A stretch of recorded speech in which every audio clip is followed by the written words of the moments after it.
Everyone. आज मैं आप लोग को क्लास 12 बायोलॉजी का सेकंड चैप्टर पुष्पी पौधों में लैंगिक जनन के बारे में पढ़ाऊंगी।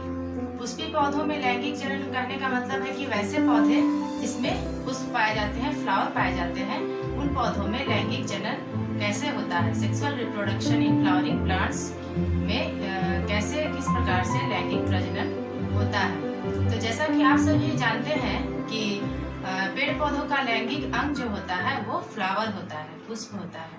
पेड़ पौधे में रूट, स्टेम, लीफ, फ्लावर ये सब पार्ट्स पाए जाते हैं। तो उसके अंदर जो भी पार्ट्स होते हैं जैसे रूट, स्टेम एंड लीफ हुए, जड़, तना, पत्ती, ये उसके वेजिटेटिव अंग होते हैं, कायिक अंग होते हैं। परंतु पुष्प जो होता है, फ्लावर जो होता है, वो उसका लैंगिक अंग होता है जो कि सेक्सुअल रिप्रोडक्शन में भाग लेता है। सेक्सुअल रिप्रोडक्शन में हम लोगों ने पहले चैप्टर में पढ़ा था कि सेक्सुअल रिप्रोडक्शन में दो विपरीत जनकों की आवश्यकता होती है, नर जनक एंड मादा जनक। तो नर जनक की आवश्यकता होती है और मादा जनक, दोनों जनक नर युग्मक और मादा युग्मक का निर्माण करते हैं। तो इस तरह से फ्लावरिंग प्लांट्स में जब हम सेक्सुअल रिप्रोडक्शन पढ़ेंगे तो फ्लावर में नर अंग होगा और मादा अंग होगा। यदि बाइसेक्सुअल फ्लावर होगा तो उसमें नर और मादा अंग दोनों एक ही फूल के अंदर होगा। यदि यूनिसेक्सुअल फ्लावर होगा तो उसमें नर अलग होगा और मादा अलग होगा। तो इस तरह से हम आज पढ़ेंगे कि इस चैप्टर में, पूरे चैप्टर में हम लोग को पढ़ना है कि कैसे कैसे फ्लावरिंग प्लांट्स में रिप्रोडक्शन होता है। तो सबसे पहले हम देखेंगे कि फ्लावर का स्ट्रक्चर क्या है, फ्लावर के अंदर कौन कौन से भाग पाए जाते हैं, कौन कौन से उसमें स्ट्रक्चर पाए जाते हैं जो कि रिप्रोडक्शन में भाग लेते हैं।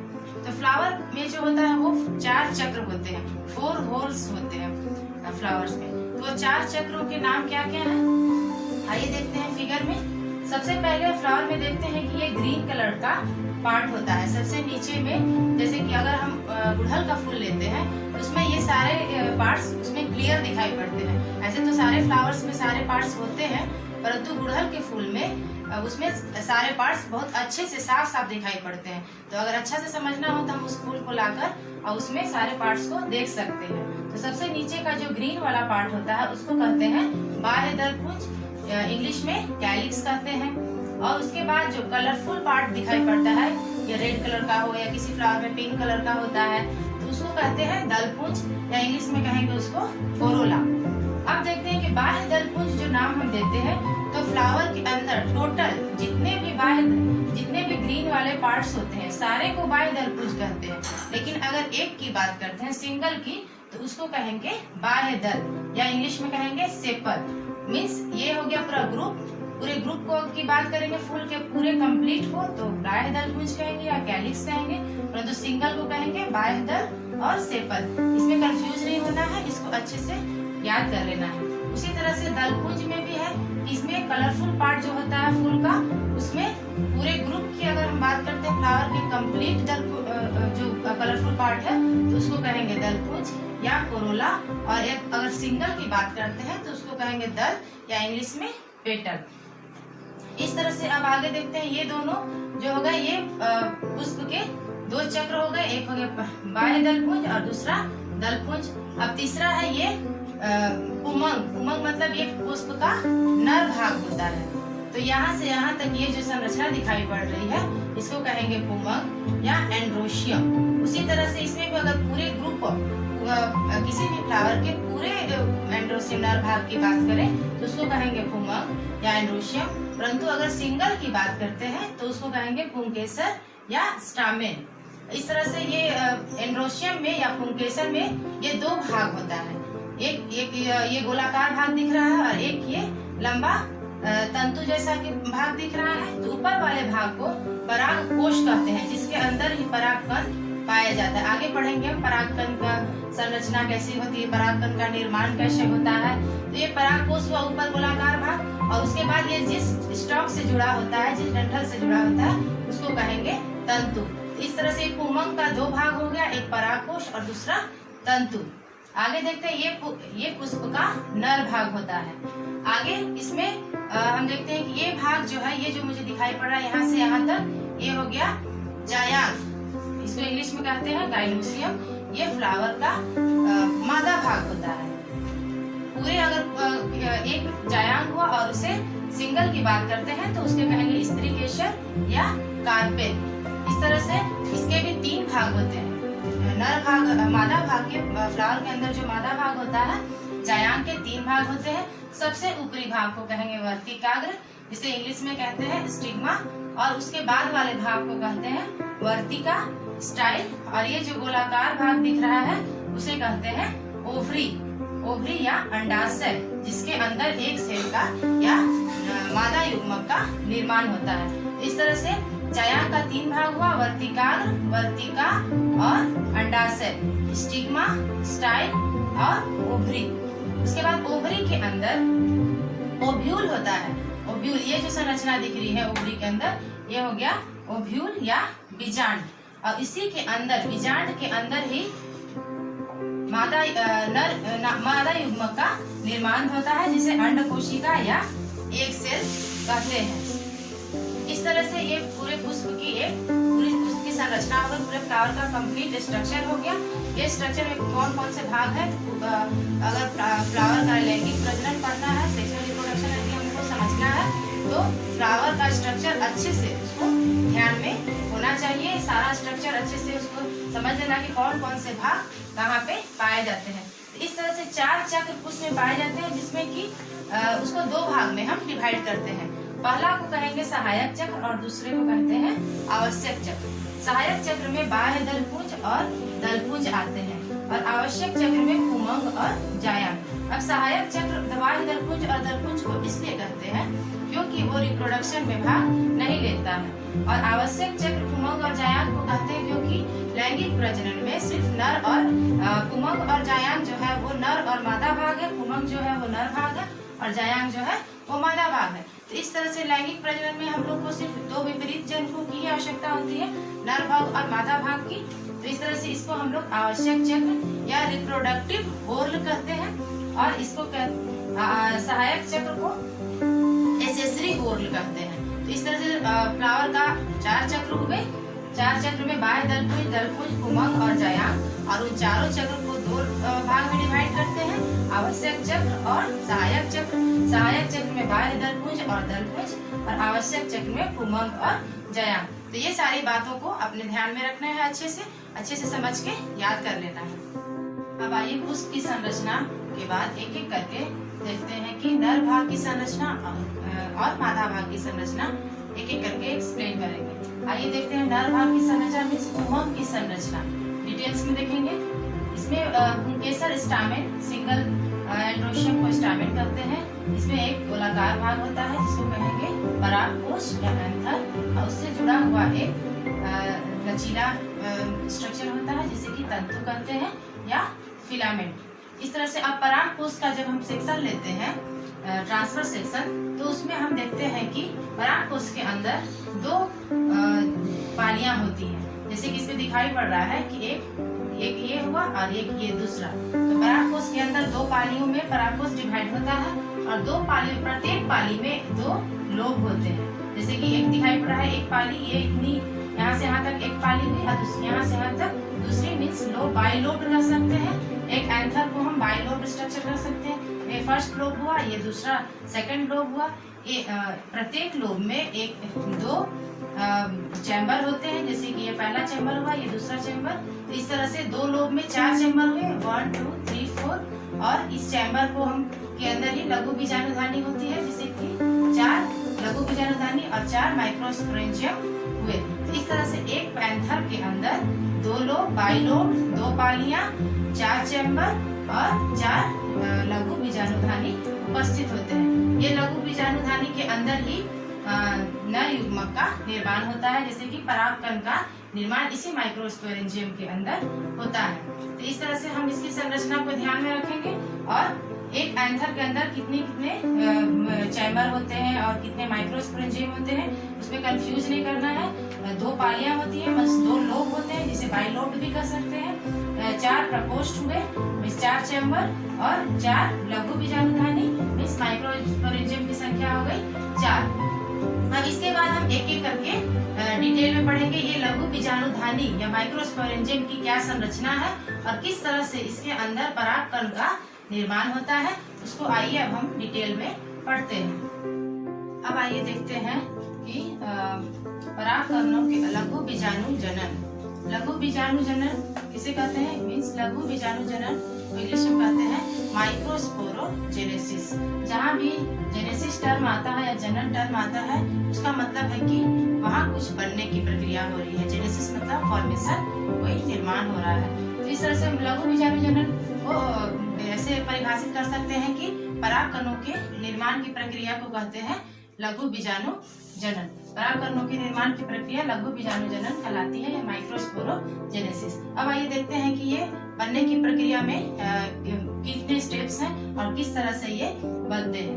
तो हम देखते हैं कि पराग कोश में बहुत सारी कोशिकाएं पाई जाती हैं, जिसमें कि एक अधोस्तरीय कोशिका होती है, जिसे इंग्लिश में हाइपोडर्मल सेल कहते हैं। ये अधोस्तरीय कोशिकाएं आकार में बड़ी हो जाती हैं, मतलब उसमें डेवलपमेंट होता है, विकास होता है, और वो आकार में बड़ी होकर वो बनाएंगी प्रपस्सु कोशिका, उसे आर्चिस्पोरियल सेल कहते हैं इंग्लिश में।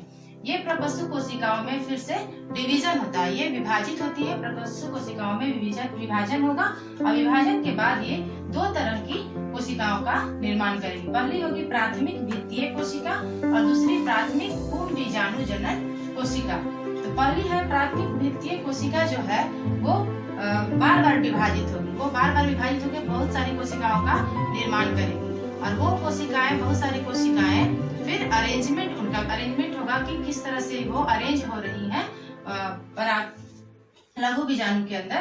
तो प्राथमिक भित्तीय कोशिकाओं में 3 प्रकार से अरेंजमेंट होगा, 3 लेयर्स में उनका अरेंजमेंट होगा। पहला होगा बाह्य स्तर, दूसरा होगा मध्य स्तर और तीसरा है टेपिटम। बाह्य स्तर को इंग्लिश में एपिडर्मल लेयर कह सकते हैं, और मध्य स्तर को मिडिल लेयर, जो 1 से 3 लेयर में होता है मध्य स्तर, और अगला है टेपिटम। टेपिटम जो होता है बहुत ही इम्पोर्टेंट है, बार बार क्वेश्चन पूछा जाता है इससे कि टेपिटम का क्या कार्य है।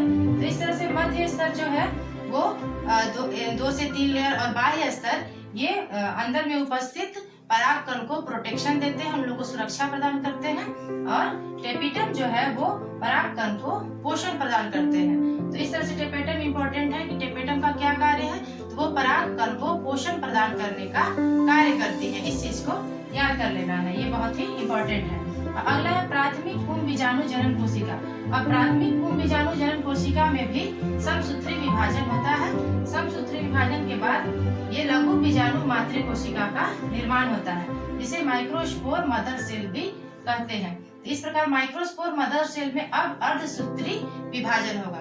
इसके बाद ये अर्धसूत्री विभाजन के बाद परागकण का, पॉलन ग्रेन का निर्माण होता है। इस प्रकार ये पॉलन ग्रेन बनने की प्रक्रिया हमारी कंप्लीट होती है।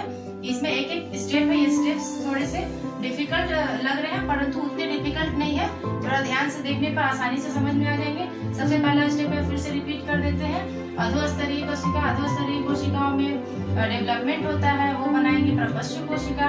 प्रपस्सु कोशिका में विभाजन होता है, तो 2 तरह की कोशिकाएं बनती है, प्राथमिक भित्तीय कोशिका और प्राथमिक पूर्ण बीजाणु जनन कोशिका। प्राथमिक भित्तीय कोशिका 3 स्तरों का निर्माण करती है, बाह्य स्तर, मध्य स्तर और टेपिटम।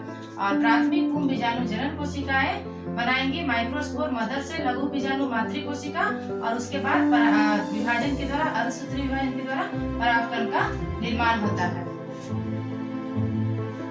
अब आइए देखते हैं लघु बीजाणु की संरचना। लघु बीजाणु, ये एक लघु बीजाणु का संरचना माइक्रोस्पोरेंजियम का, इसमें देखते हैं कि ये सबसे ऊपरी बाहरी लेयर को कहेंगे बाह्य स्तर या एपिडर्मिस। उसके बाद मध्य स्तर है, ये 3 लेयर्स में 1 से 3 लेयर्स तक होता है, इसको कहेंगे मध्य स्तर या मिडिल लेयर। उसके बाद है ये बड़े बड़े सेल्स जो दिखाई पड़ रहे हैं, ये है 3rd सबसे आंतरिक लेयर, सबसे इंटरनल लेयर को कहेंगे टेपिटम। और उसके बाद टेपिटम के अंदर है लघु बीजाणु मातृ कोशिका, इसी के अंदर पॉलन ग्रेन का, लघु बीजाणु मातृ कोशिका ही विभाजित होकर इसकी पॉलन ग्रेन का निर्माण करती है। जैसे कि अभी हम बताए थे लघु बीजाणु जनन में कि प्राइमरी जो प्राथमिक सेल्स जो है, प्राथमिक भित्तीय कोशिकाएं विभाजित होकर 3 लेयर्स बनाती हैं, तो ये 3 लेयर्स हो गई। और प्राथमिक पूर्ण बीजाणु कोशिका जो थी वो लघु बीजाणु मातृ कोशिका का निर्माण की, जो कि ये है। तो इस तरह से अब आगे के लघु बीजाणु मातृ कोशिका जो है वो फिर से उसमें विभाजन होगा। उसके बाद विभाजन होने के बाद वो पोलन ग्रेन का परागकण का निर्माण करेंगी। तो यहाँ पे परागकण, जैसा कि हम सभी जानते हैं कि ये लघु बीजाणु मातृ कोशिका जो है वो सबसे पहले इसके अंदर समसूत्री विभाजन होगा। समसूत्री विभाजन होने के बाद फिर इसके अंदर अर्धसूत्री विभाजन होगा। तो अर्धसूत्री विभाजन में हम जानते हैं कि एक कोशिका अगर अर्धसूत्री विभाजन करती है तो 4 कोशिका का निर्माण करती है। तो इस तरह से यहाँ अर्धसूत्री विभाजन के द्वारा 4 परागकण का निर्माण होगा। अर्धसूत्री विभाजन होगा और यहाँ पे होगा समसूत्री विभाजन। समसूत्री विभाजन। तो इस तरह से हम याद रखेंगे कि एक लघु बीजाणु मातृ कोशिका से 4 परागकण का निर्माण होगा और ये 4 परागकण फिर से डिवाइड होंगे और उसके 4 बनेंगे, फिर और 4 बनेंगे। इस तरह से 4, 8, 16 इस तरह से बनते चले जाएंगे और समसूत्री और अर्धसूत्री विभाजन होकर परागकण का निर्माण होगा। अब आइए परागकण की संरचना देखते हैं। परागकण की संरचना कैसी होती है? ये है परागकण। परागकण में 2 लेयर्स होते हैं। सबसे बाहरी लेयर्स को कहते हैं बाह्य चोर या एक्साइन और अंदर वाले लेयर को कहते हैं अंतरचोर या इंटाइन और उसके बाद एक उसमें केंद्रक होता है। तो इस तरह से देखते हैं कि परागकण में 2 लेयर्स, बाहरी एक्साइन और अंदर वाला इंटाइन और केंद्रक। एक्साइन, इसमें एक खास बात याद करने की है कि एक्साइन जो होता है वो बहुत ही हार्ड होता है, बहुत ही हार्ड मटेरियल का बना होता है। उस मटेरियल का नाम है स्पोरोपोलेनिन। इसको याद रख लेना है, बहुत इंपॉर्टेंट है। परागकण का बाहरी लेयर एक्साइन जो होता है वो स्पोरोपोलेनिन के बना होता है, जो कि जिसका जैविक अपघटन नहीं होता है, जो डिग्रेड नहीं होता है। किसी तरह से अगर वो इन्वायरमेंट में रहता है वो करोड़ों साल तक, सालों साल तक वो जैसा है वैसा ही रहता है। क्योंकि बाहरी लेयर इसका इतना हार्ड, इतना कठोर होता है कि जो कि डिग्रेड नहीं होता है, अपघटन जिसका नहीं होता है, तो उसके कारण ये परागकण भी डिग्रेड नहीं होता है। परागकण भी पूरी तरह से सुरक्षित रहता है। तो इसका भी अपघटन करोड़ों साल तक, कितना भी साल अगर परागकण रह जाए तो वो उसका अपघटन नहीं हो सकता है बाहरी लेयर के कारण। तो ये इंपॉर्टेंट पॉइंट्स है, इसको याद रखना है कि एक्साइन जो है, बाहरी परत जो है परागकण का, वो स्पोरोपोलेनिन का बना होता है, जिसका कि जैविक अपघटन नहीं होता है, जिस कारण कि परागकण बहुत साल तक जीवित रह सकता है। अब देखते हैं इंटाइन जो है, अंदर वाला लेयर जो है वो बना होता है पेक्टोसेलुलोज का। ये दोनों याद रखना है, इंटाइन पेक्टोसेलुलोज और एक्साइन स्पोरोपोलेनिन का बना होता है। और एक हमारा केंद्रक है। तो इस तरह से ये केंद्रक जो है डिवाइड करता है। जैसे परागकण जो होता है वो कहाँ होता है? परागकोश के अंदर, जैसा कि मैंने पहले बताया था। परागकोश के अंदर परागकण पाया जाता है, जिसकी कि ये संरचना है। तो जैसे ही ये परागकोश पूरी तरह से विकसित हो जाता है, मैच्योर हो जाता है, तो ये परागकोश यहाँ से रैप्चर करता है, यहाँ से ये टूटता है और परागकण सारे बाहर चले आते हैं। तो इस तरह से ये बाहर निकलने से पहले, परागकोश से परागकण बाहर निकलने से पहले उसका जो केंद्रक है वो डिवाइड करता है। केंद्रक डिवाइड करके 2 तरह का न्यूक्लियस बनाता है, एक बड़ा होता है, एक छोटा होता है। तो बड़े वाले न्यूक्लियस को कहते हैं वर्धी केंद्रक या वेजिटेटिव न्यूक्लियस, और छोटे वाले केंद्रक को कहेंगे जनन केंद्रक या जेनरेटिव न्यूक्लियस। तो इस तरह से ये इस अवस्था में, इस 2 केंद्रक की अवस्था में ये परागकोश से बाहर आता है। जब परागकोश पूरी तरह से मैच्योर हो जाता है तो वो टूटता है, रप्चर करता है, रप्चर करके परागकण बाहर आता है। तो उस समय उसके पास 2 न्यूक्लियस होता है और वो बाहर आ गया। इस तरह से अब ये परागकण जब बाहर आया परागकोश से, तो ये कहाँ जाएगा? ये मादा भाग पे जाएगा, क्योंकि ये नर भाग है। परागकण जो है वो नर भाग का है, तो ये मादा भाग पे जाएगा परागकण। और मादा भाग के वर्तिकाग्र पे आके ये गिरता है, वर्तिकाग्र पे आके गिरता है और यहाँ पे एक सेल्स है जिससे कि इसको फ्यूज करना है। फ्यूज करने के बाद निषेचन होता है, फर्टिलाइजेशन होगा और फिर उसके बाद युग्मनज का निर्माण होगा, भ्रूण का निर्माण होगा। तो ये प्रक्रिया होने वाली है। तो यहाँ परागकण जैसे ही आते हैं वर्तिकाग्र के ऊपर, तो फिर से यहाँ पर जैसे ही वर्तिकाग्र पर परागकण आता है तो फिर से इसका जो न्यूक्लियस है, तो कौन सा न्यूक्लियस अब डिवाइड करेगा? अब ये जनन केंद्रक डिवाइड करेगा। जनरेटिव न्यूक्लियस जो है इसका आगे फिर से डिवाइड करता है और जनन केंद्रक फिर से डिवाइड करके नर युग्मक या मेल गैमेट का निर्माण करता है। ये बहुत इंपॉर्टेंट, इसको ध्यान से समझ लीजिए कि जनन केंद्रक 2 न्यूक्लियस वाले स्टेज में ये वर्तिकाग्र पे गया। वर्तिकाग्र में जाने के बाद फिर से ये न्यूक्लियस डिवाइड करता है और वो न्यूक्लियस है जनन केंद्रक। जनन केंद्रक डिवाइड करेगा और वो 2 न्यूक्लियस बनाता है, 2 मेल गैमेट, एक हो गया नर युग्मक बनाता है जिसे मेल गैमेट भी इंग्लिश में कहते हैं। तो इस तरह से एक परागकण में दो मेल गैमेट होते हैं। अब ये मेल गैमेट और फिर यहाँ पे ये मेल गैमेट आने के बाद ये यहाँ से पोलन ट्यूब का पराग नलिका का निर्माण करता है। पराग नलिका का निर्माण होगा तब ये यहाँ पे एक सेल से फ्यूज करेगा और यहाँ पे इसके पास 2 मेल गैमेट है तो एक सेल के साथ फ्यूज करेगा एक एक करके। तो ये हम आगे वाले वीडियो में पढ़ेंगे कि पहला सेल किससे फ्यूज करेगा मेल गैमेट और दूसरा मेल गैमेट किसके साथ फ्यूज करता है, किस तरह से दोनों का फ्यूजन होता है। तो इस तरह से आज में हमारा ये इस वीडियो में आज का टॉपिक ये कंप्लीट होता है, जिसमें कि हम लोगों ने क्या क्या पढ़ा, फ्लावर का स्ट्रक्चर पूरा कंप्लीट स्ट्रक्चर हम लोगों ने देख लिया। फिर उसके बाद नर युग्मक के बनने की प्रक्रिया, फिर पोलन ग्रेन का फॉर्मेशन, लघु बीजाणुधानी की संरचना, परागकण की संरचना। तो इससे मीन्स नर भाग का पूरा ये कंप्लीट हुआ वीडियो और अगले वीडियो में हम मादा भाग के बारे में डिटेल में पढ़ेंगे। इस तरह से इस वीडियो में आज का टॉपिक कंप्लीट होता है। आज के टॉपिक में हम लोगों ने फ्लावर के स्ट्रक्चर के बारे में पढ़ा और नर भाग के बारे में डिटेल में पढ़ा। इस तरह से अगले वीडियो में ये चैप्टर थोड़ा सा लंबा है, इसलिए इस वीडियो को मैं पार्ट बाय पार्ट करके बनाऊंगी। अगले वीडियो में हम मादा भाग के बारे में डिटेल में पढ़ेंगे। आशा करती हूँ कि आप लोगों को ये वीडियो समझ में आया होगा। समझ में आया तो आप लाइक कीजिए और चैनल को सब्सक्राइब कर लीजिए। तब तक के लिए